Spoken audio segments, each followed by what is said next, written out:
Right guys, first off, I'm just going to apologise up front if I sound like I've had a heavy weekend. I'm absolutely full of cold.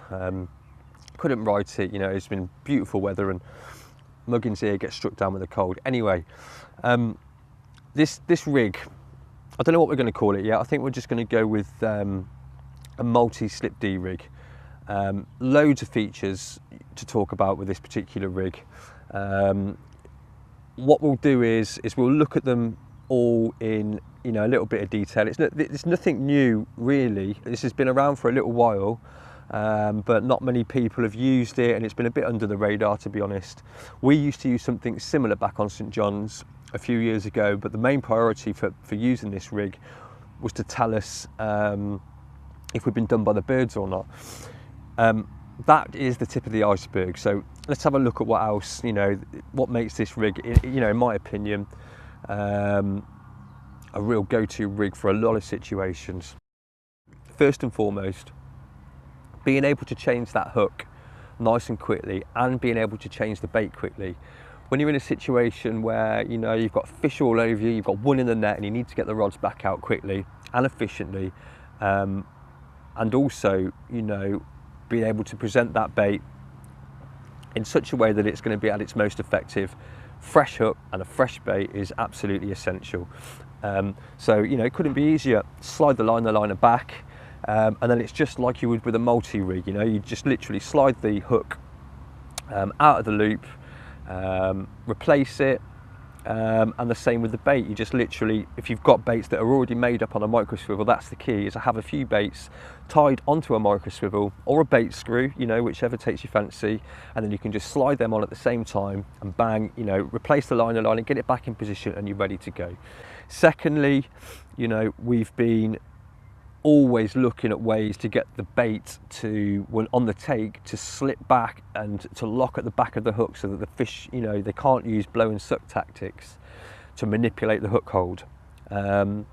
You know, believe me, that will weaken your hook hold when they're sucking in and blowing back a bait all the time.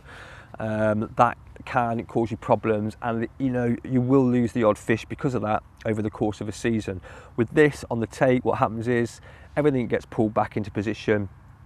It locks absolutely solid, the bait will at the back of the hook, and it cannot be used, you know, to be blown up and down the shank. So eliminates that problem, pretty much eliminates that problem. These are going to be done in a combi rig, so great anti-tangle properties. They'll be available with the IQ booms, mouth trap, and also the new boom material that everyone's going nuts for.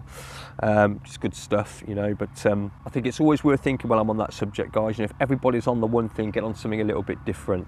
That in itself, again, gives you great anti-tangle properties. It means you can fish them at range on a helicopter setup, which is my preferred setup, or if you want to fish them in the edge, because they're on a stiff boom, they will react to a lead really, really quickly. So you could get away with an 8-inch rig, fished on a leg clip or an inline, you know, an inline lead system, and the lead would be in direct contact with the fish very, very quickly because of the stiff section.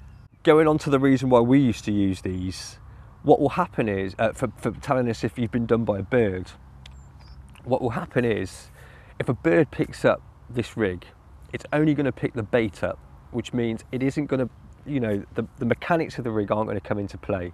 So it isn't going to force the bait back down the shank of the hook and lock in position. So if you get a few beeps on the alarm and there's birds around you, but you're not sure whether it's a fish, whether it's birds, what's going on, wind in, have a look. If the bait's been pulled right back to the eye, then you have been done by a fish. Now, in my experience, that rarely happens. But look, it's fishing at the end of the day and things can happen.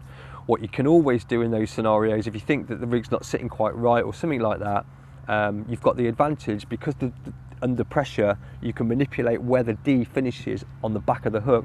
You can position your hook baits halfway down the shank, you can position them round the bend of the hook. You know, you can experiment a bit until you get it crack on right.